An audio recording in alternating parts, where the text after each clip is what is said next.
बहुत लोगों की कैंची से भी तेज जुबान चलती है। ये कहावत आपने कहीं ना कहीं तो सुनी ही होगी। पर आज हम ये ही तो देखेंगे कि कैंची जो जुबान से थोड़ा धीरे चलती है, उसे फैक्ट्री में किस तरह से बनाया जाता है। तो चलिए देखते हैं कैंची कैसे बनती है। तो कैंची बनाने के लिए सबसे पहले लिया जाता है बहुत सारी रेत को और उसे अच्छे से छान लिया जाता है। अब रेत में डाला जाता है पिघले हुए गुड़ को, फिर इसको अच्छी तरह से मिक्स भी कर दिया जाता है और पैरों से भी मसल दिया जाता है जिससे ये बिल्कुल बारीक बना रहे। अब लिया जाता है कैंची के ढांचों को, फिर कैंची के ढांचों के ऊपर एक और चौकोर ढांचे को रख दिया जाता है। फिर जो हमने पहले मिश्रण बनाकर तैयार करा था उसे भी इसके ऊपर डाल दिया जाता है और पैरों की मदद से मसला जाता है जिससे ये मिश्रण कैंची की शेप ले ले। फिर इसके ऊपर थोड़े से कॉर्नफ्लावर को डालकर और मसला जाता है जिससे ये बिल्कुल ही कैंची की शेप ले। अब कैंची की एक साइड तो बनकर तैयार हो चुकी है, पर दूसरी साइड को अभी भी बनाना बाकी है। तो दूसरी साइड को बनाने के लिए इस प्रोसेस को फिर से रिपीट करा जाता है और अब हमारी कैंची की दोनों साइड बनकर तैयार हो चुकी है। फिर एक साइड के ढांचे में छेद करा जाता है और दूसरी साइड के ढांचे में लोहे के कैंची के टुकड़ों को लगाया जाता है। फिर दोनों ढांचों को मिलाकर और बंद करके बेलन की मदद से मसला जाता है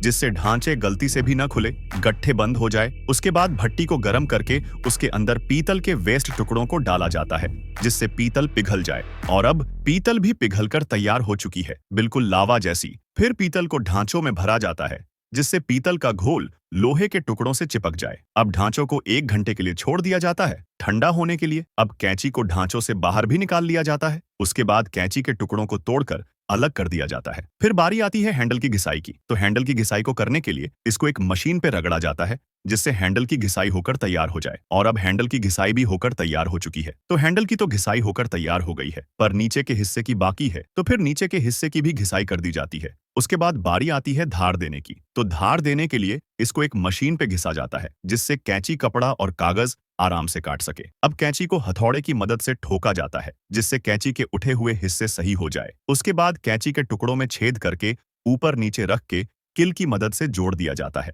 अब फिर से कैंचियों में धार को लगाया जाता है जिससे कैंची बढ़िया चले और चीजों को आसानी से काट सके। और फिर से हथौड़े की मदद से कैंची को सीधा करा जाता है और फिर कैंची की करी जाती है घिसाई जिससे ये और अच्छे से चमके। उसके बाद कैंची की जांच भी करी जाती है जिससे पता चले कि कैंची काम कर रही है कि नहीं। और अब हमारी कैंची भी बनकर तैयार हो चुकी है। वीडियो अच्छी लगे तो लाइक करें और चैनल को सब्सक्राइब जरूर करें।